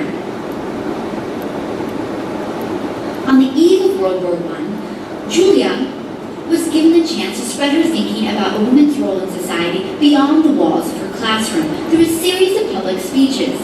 Julia was asked on the spot in a venue not much unlike this to stand and deliver a speech. The room was so taken aback by her instantaneous eloquence that rumors had it that the room filled with light and gold. And story has it that the coffers of the campaign for the gathering filled with gold as well. Individuals who were there for her impromptu speech recalled that it greatly moved the audience, and the campaign fund swelled with contributions. After this impromptu address about her experience tending to and restoring to health a consumptive woman who had been left alone to die in a shack, Julie gave more speeches and began to make a name for herself as a reformer and advocate for improving women's status in Greater Syria. 3 public speeches followed this first address. The speeches put forth Julia's vision that a woman could influence the nation from the inner sanctum of the home. The 3 speeches were Samad al-Awwal, the first heaven, and Malik al-Awwal, the first angel, and Malik al-Thani, the second angel. And they were all published in the Digest, a popular Arabic language journal published in Cairo by 2 Syrian immigrants with whom Julia had a relationship. They were friends. In delivering a speech and then having the transcript published in a journal or magazine, Julia was able to preempt claims that she did not create the content herself, and this was a common accusation against women, that they could not possibly have been educated enough or eloquent enough to produce content in the newspaper. So many gave speeches and then had the transcripts of those speeches published. In this way, audiences could attest to the delivery, and by all accounts, she was one of the very best orators of her generation. Originally, she had been reticent to write because, quote, she feared that people will spurn me if they don't like what I write, or that they will think that it was my father writing for me and that I'm simply signing my name, end quote. Julia's path from the classroom to a position as a public advocate for improving the status of women in society at large was not the norm. Many educators spent their entire lives in the classroom, so Julia had an exceptional path transitioning from an educator position to a public advocate position. The first speech presented the home as the first heaven. In it, Julia listed 4 ways that a woman could make her home warm and welcoming. Maintaining a beautiful, orderly physical appearance of the woman herself, maintaining a refined position, good household management, cleanliness, an efficient home, thriftiness, and a reference to a woman's character and soul. She emphasized to her audience, which was a meeting of the Orthodox Benevolent Society in Tripoli, quote, "You are a queen, and the home is your private kingdom. Love it and those in it. Make it great and raise your children well. Let your home be a first heaven, for it is the source of eternal happiness," end quote. The tone of Julia's first speech echoes the pervasive sentiment of a women's movement in Syria at the time. If a woman focused on their role in educating children, they would be contributing to society. This rhetoric closely mirrored the lessons inculcated in missionary schools, which emphasized that a woman's place was in the home. And many of the schools offered home economics classes to help women improve their management of this home. The second and third speeches orbit around similar themes about a woman's role in society, here raising good children, a practice that scholars of this time period in the United States called Republican motherhood. And they were very well versed in the latest home economics methods. In her second speech, which carried on a conversation with the first speech, indicating that she thought people would read them in sequence rather than attend all of the lectures, the first angel lived in the first home. The tone of this speech was didactic, and it emphasized the theme of cheerfulness. She told her audience that suffering and struggle and strife could all be full of important lessons, and she exhorted her listeners, quote, "You should face your problems and troubles, accepting them and dealing with them patiently, learning from them and seeing the good in them. You will be the wiser for it," end quote. In the third speech, despite being delivered to a separate audience, still built off of the first 2 speeches, and she emphasized the second angel, or Atifa, compassion, the sister of cheerfulness and goodwill. Julia argued by combining the first angel, cheerfulness, and the second angel, compassion, was key to opening up a woman's potential to contribute to society. Without compassion, Julia explained to her audience, humans would be no different than animals. The language used by Julia in her speeches, good education, hard work, household management, and thriftiness, reflected the ethos of the Protestant work ethic, which had undoubtedly suffused her education. Julia's speeches coupled this Protestant work ethic with general Christian principles of compassion, and her early speeches were an outgrowth of her missionary education and her faith, and were products of her time. Collectively, the speeches also revealed her piousness. In 1910, as she delivered these speeches, Julia thought that a woman could expand her place in society through the influence that she exerted in the home. She really advocated that a woman was an agent unto herself. Afifa Saab, another writer, teacher, and journalist, emphasized that her speeches were groundbreaking in 1910 because they emphasized a woman's autonomy from a male relative, even if they still linked a woman to the family structures of the home. Writing in 1954, Saab observed, "We may not appreciate the force of this call. To truly appreciate its impact, we have to go back 50 years in time when the jungle was still really thick and women were really considered the position and possession of men." Julia's own thinking on how a woman could contribute to society evolved as Greater Syria was disrupted by the chaos and devastation of World War I. But in the interim, her speeches and her teaching influenced how other women participated in the emergent Arab nationalist movement and the emergent women's movement. In June 1917, the windows on both sides sides of Julia's well-appointed living room in Beirut were wide open. The windows channeled a Mediterranean, summertime breeze across the room and let the late afternoon light spill across long shadows into the room. All of the chairs in the room were filled. The women and men gathered inside were engrossed in conversation and barely noticed as dusk was falling over Beirut. Tea glasses sat partially empty, consumed as conversation flitted from national independence to women's role in the nation. The women's Nahda, or awakening, predated Julia's literary salon, which I'm describing now, which was founded in 1917. But her salon and the women's journal, Al-Jadida, and the New Woman, and the society that sprang from it propelled the Nahda and the Sqiyya, or the women's awakening, in Syria forward. Women's salons emerged as spaces to discuss and further all of the dimensions of the women's awakening in Syria. 9 women's salons emerged in cities around the region between 1880 and 1920, and many consider Julia as one of the most influential of these salons. These salons were essential in forging connections among like-minded and like-classed women. Some salons created new social spaces for men and women to exchange ideas. Julia's pre-war speeches in Tripoli and Beirut emphasized a woman's role in the home. The motto of Al-Mara al-Jadida was, "The nation is the creation of the mothers." And this demonstrates the transformation in Julia's thinking about a woman's role in society. After the war, her faith in women's potential to aid the Syrian nation was emblazoned on the cover page of her publication. It's quite gray here, but we can see it in this edition from 1923. A woman's role was no longer limited to the home, but was connected to the well-being of the homeland and the nation.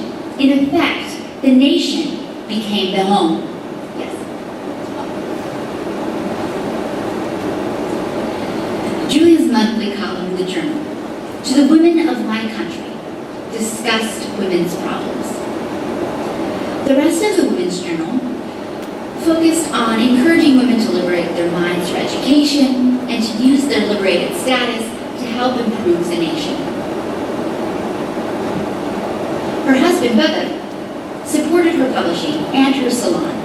He contributed articles and helped with the logistics of transforming a series of articles into a cohesive edition of a journal. Anybody who's been an editor knows how much work that is. Because they were both linked in creating the journal, their home turned into its editorial offices. The journal was among the most popular of its time.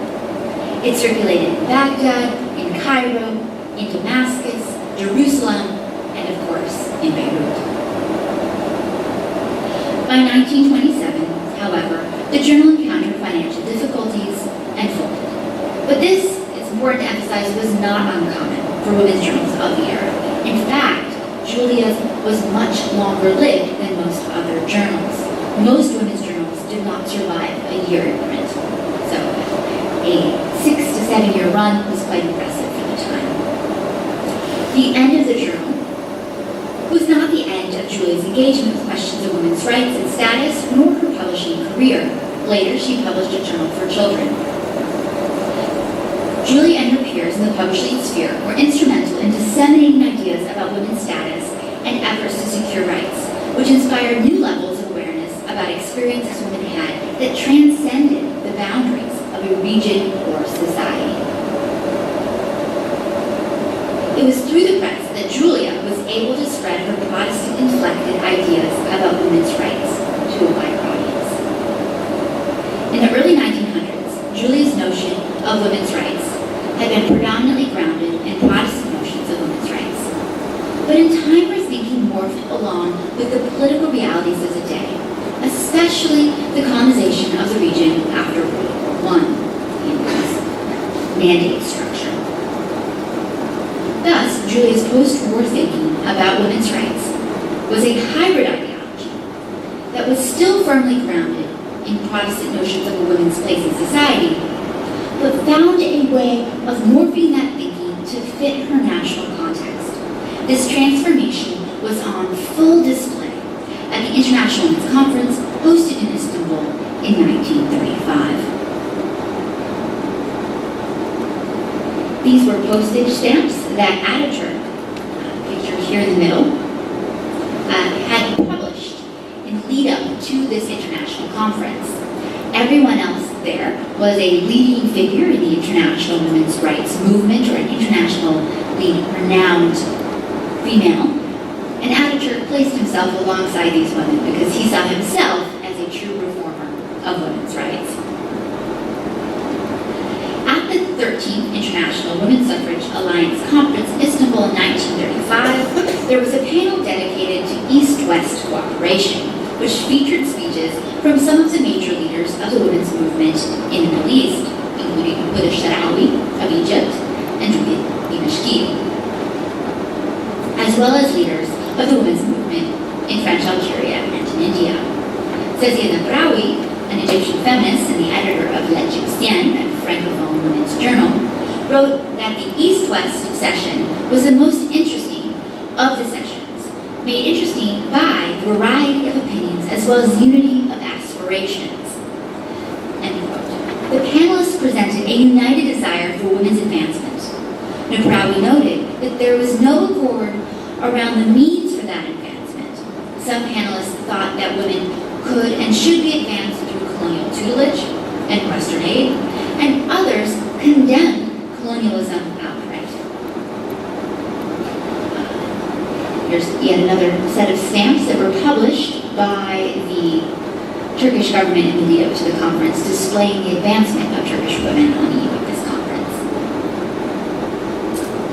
Julia delivered a speech as part of the East-West Cooperation Panel. Her thinking about the locus of women's power in society had shifted since she delivered her first speeches in Beirut in 1910. Dear friends, you do not know much about our existence, but we have followed your footsteps and we have worked in the guiding light of your noble spirit, end quote. From the outset of this speech, Julia spoke of the ways Eastern women found aspiration and inspiration in the Western movement. Julia listed the names of the leaders of the international women's movement who served as models for Eastern women.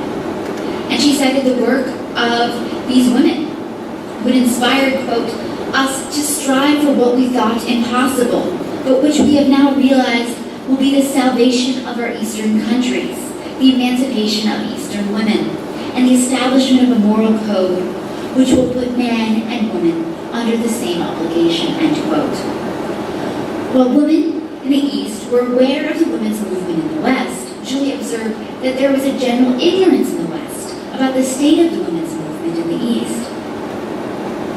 The goals of the women's movement in the East were not just women's rights, but also national independence. Julia thought that cooperating with the International Women's Suffrage Alliance would help the women's movement in the East achieve their goals of national independence and women's rights within those independent nations. Yet talking about cooperation is different than putting the principle into action. Julia did not exclamate the West in contributing to the condition of women in the East. She said, quote, I cannot hide from you the present depressing state of the economic and political affairs in our country, for they too have played a great part in bringing us to this Congress, end quote. Women from Syria attended the Congress in hopes of cooperating with Western women in addressing one of the greatest obstacles they identified standing in their way towards advancement as women, that is, French colonization. Julia plaintively expressed that, quote, the economic and political situation is so desperate that it is extremely difficult for us to give our wholehearted energies to the cause of feminism alone, end quote. Her speech observed that the division between feminism and politics was arbitrary in the colonies. For a state to be free to endow its female citizens with rights, that state needed to be independent. While Julia's thinking about women's rights evolved and became increasingly political, she never lost a teacher and public speaker and educator, Julia was truly instrumental in spreading ideas about women's rights to new audiences. And importantly, her notions of women's rights were shaped by her Protestant education. Due to her influential role in the early women's movement in Lebanon, she helped spread Protestant thinking beyond the Lebanese Protestant community. As her thinking about women's rights evolved, from a woman influencing society through the home to the nation being a home that women could serve, Juliet never lost sight of linking women's rights and national empowerment. Thank you.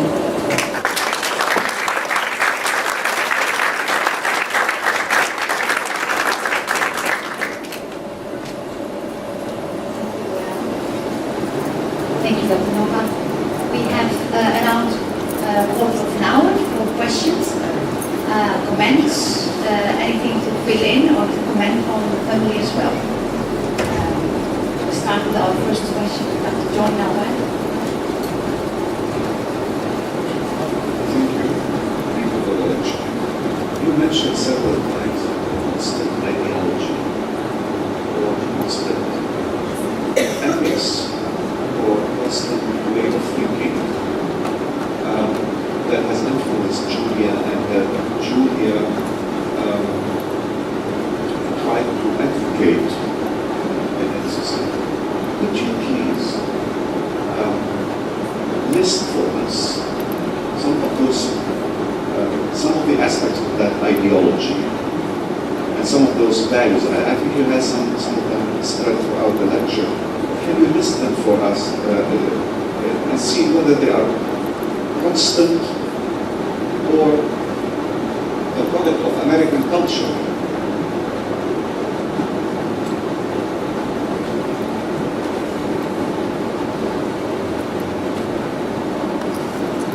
I will endeavor to answer that. It's a fabulous question, and indeed it's one that I'm working through myself. I do see elements in her thinking that are distinctly Protestant and not necessarily those that are found in American society in general. In particular, the principle of compassion and helping others. When you think about American society, it was religious organizations, especially Protestant religious organizations in the early 20th century, that set up the early social welfare institutions in the United States. And I really see a distinct link between that language that she's using in her writing and that Protestant teaching that was not pervasive in American society in general. So kind of compassion and service for others, I see as a distinctly Protestant component in her thinking. American society in general has articulated that at different junctures, but in the time period that we're speaking of, it was something that was primarily the domain of religious institutions. So I would say that the service for others is primarily the foundation of her Protestant thinking, in addition to kind of that Protestant work ethic and helping others. Though I will say that I'm not myself Protestant, so I may have missed some of the nuances there, and I'm happy to hear your contributions to this discourse about what else might have been distinctly Protestant about hers. But I do understand and hear your question about what was Protestant and what was American.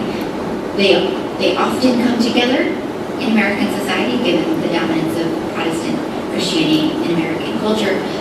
But I do think that in this instance, that service for others was distinctly Protestant.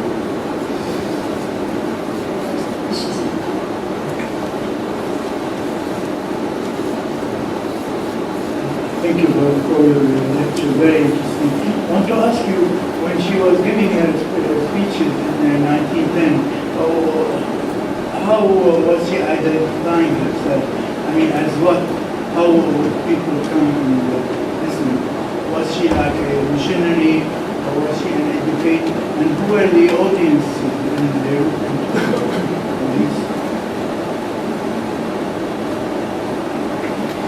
Excellent. She identified herself as an educator in those speeches, and she had several different audiences. I can get you the exact names.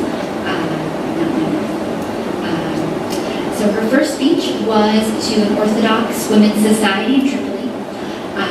Her second speech was to the Refinement of Young Syrian Women's Society in January 1911 here in Beirut.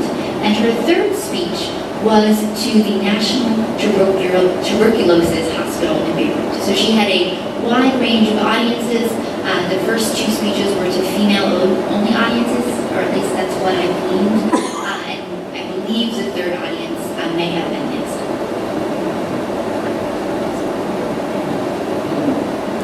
My name is Husna. I think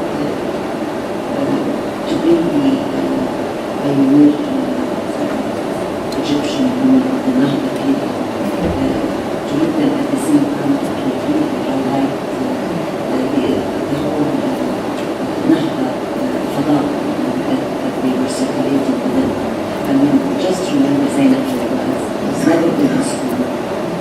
Malak Hifni Nasif was born in the first Ahliya or Raniya school in Cairo, being the Muslim middle class and very national family, who doesn't speak any foreign language. And Maizia taught herself Arabic, and she was related at one point. They have letters between themselves. So I think it would be important if you people at the same time to really see what is typical Protestantism in the writings, because this was the atmosphere. Maybe it was a lecture at our university, which was Cairo University. Zainab was writing from inside the house. She wasn't yet, they were living in the Khadra. Of course, Nancy opened her salon. And I just want to also mention, ask you if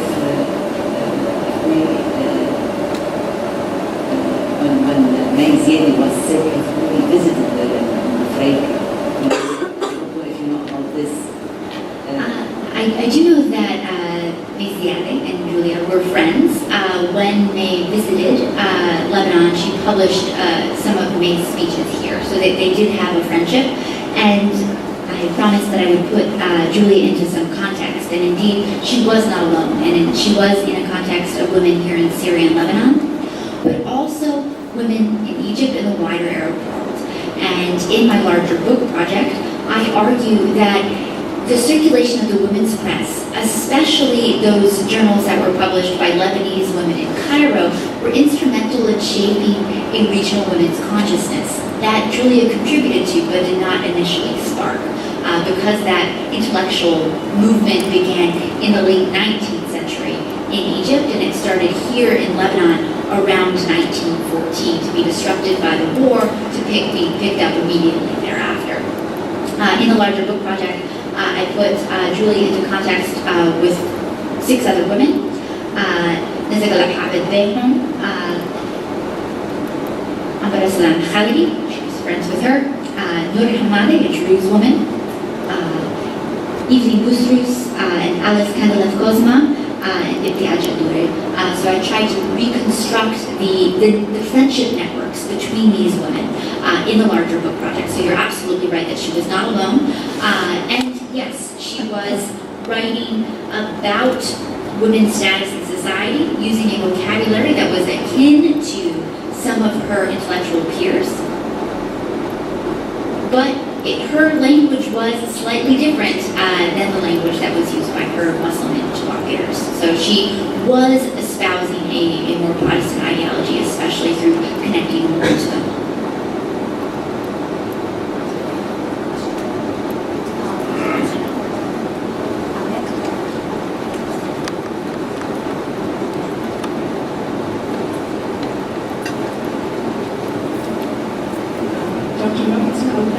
I don't know if this question goes too far according to the theme, but I would like to know, is there, what do you look and think about how Julia has been taken or responded to, or still inspired nowadays on some of these countries?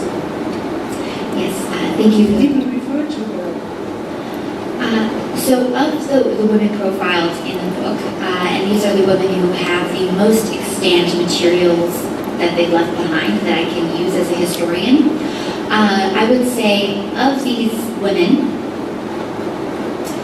Julia Nezik, Nezik is well known in Syria, not here in Lebanon, though she lived most of her adult life here in Lebanon.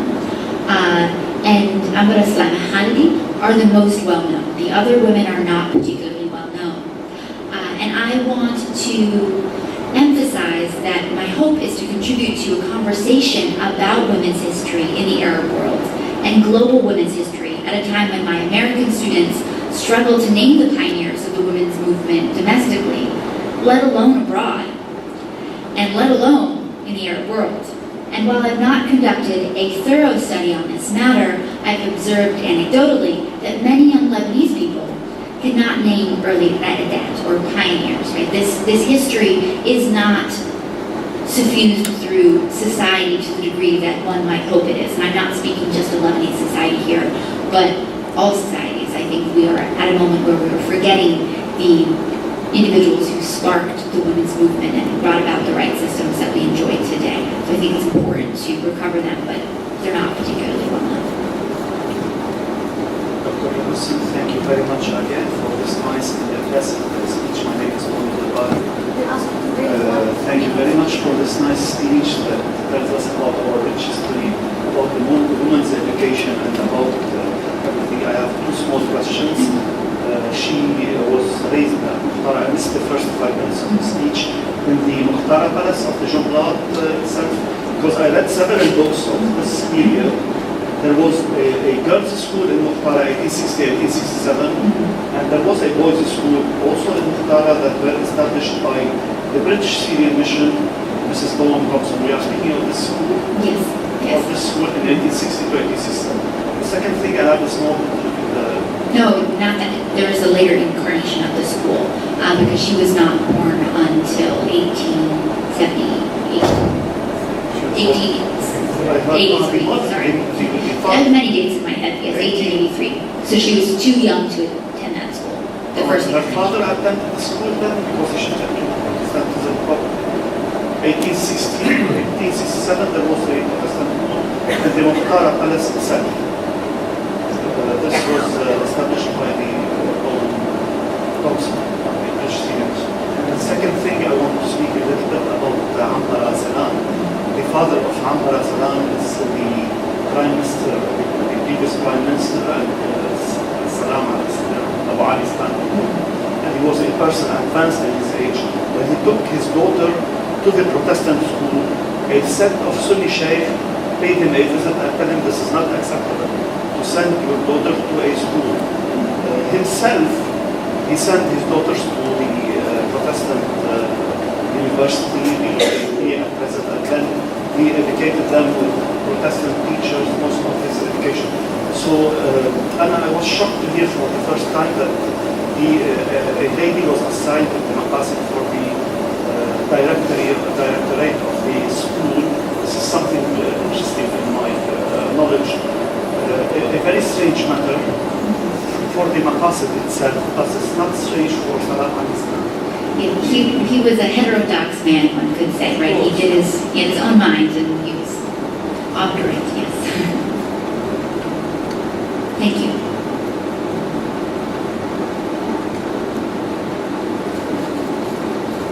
Tony Mans. I'd like to add something here that according to the gentleman, actually there were two ladies who were asked to join the castle. One of them was Mrs. Machini, and another one was Maria Allam, who was a student of Mrs. Machini at Romana High School at that time. So she was head of the primary section at the castle. Now, I would not like to see the discussion going towards where the whole Nahda started, whether here or in Egypt. I think it was, they started together, and what Protestantism did in Lebanon, because that's where the mission started, the mission was full stop, was actually ignite a kind of modernization of the spirit of the mind amongst the public. And of course, there were some sensitive women who captured that enlightenment, and they wanted it to spread. So, of course, there were other people in Iraq, which was also a very highly cultural city, and of course in Cairo, it was also a cultural city. So, they all emerged together at the same time, because it was time that there should be some kind of awakening. Yes, I think you're absolutely right. And one of the arguments of the book project is that the nation-state system that many scholars look at the region through is not accurate in this time period. That people weren't thinking of themselves as Lebanese, or Iraqi, or Syrian. Instead, they thought of themselves as being part of Bilad al-Sham. And I try to emphasize that there was an interconnection between this era. Egypt was unto itself at this time. I think a lot of women from Syria escaped what was happening here at that time as far as the repression of the press, and went to Egypt because it had a more liberal publishing environment. At least this was the argument of Nicholas Baz, who was a publisher at the time, that things were more liberal in Egypt at the time. I'm not trying to say one led the other, but I think they fueled one another because lots of the leaders of the publishing world in Egypt were actually of Lebanese descent. Thanks a lot. Very nice history. We miss it now. You think we're going to have any follow-up nowadays on this and make it go in an action? By the way, I don't like the word Protestant. I am of a French education background. Protestant is not, somebody else told us what we are reformers, Christian reformers. So we need to get it up and get it back and get it go again. Thank you. Thank you. I do. You're absolutely correct that Protestant is a word that has many meanings. It changes on depending on the historical context and the geographic location which it's used. So it's an expansive category, and I do think that I hear your call to be more precise in how I utilize it. And I think you're absolutely right that we are at a moment where we could use a little bit more attention to women's issues, not in Lebanon, but in the world in general. I think that we've moved away from some of this pioneering spirit, and we could have another path that I guess at this particular moment. Or at least I feel that way speaking from the United States.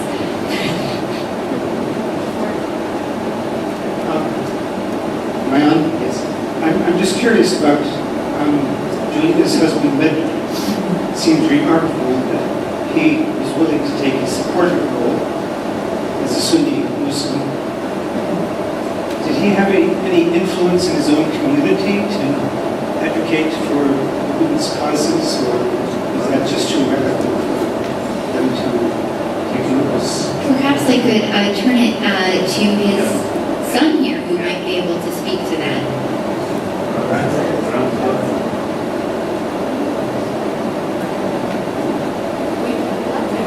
Yeah, might you have... It's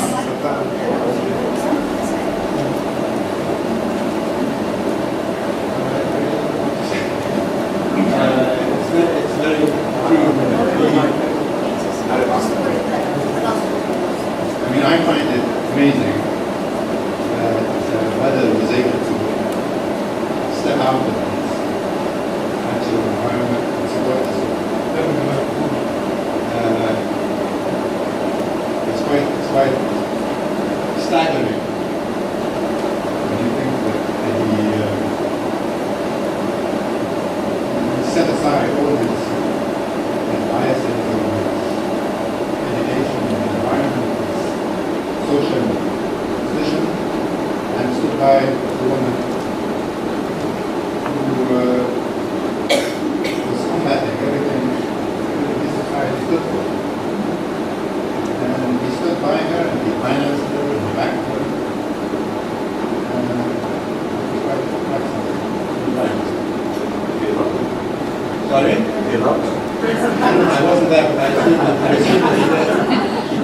broke the news by standing by my kids. So maybe we need more better. Can I say something? There's a book coming out on that very soon. You will take up to Take the microphone. Take the microphone, please.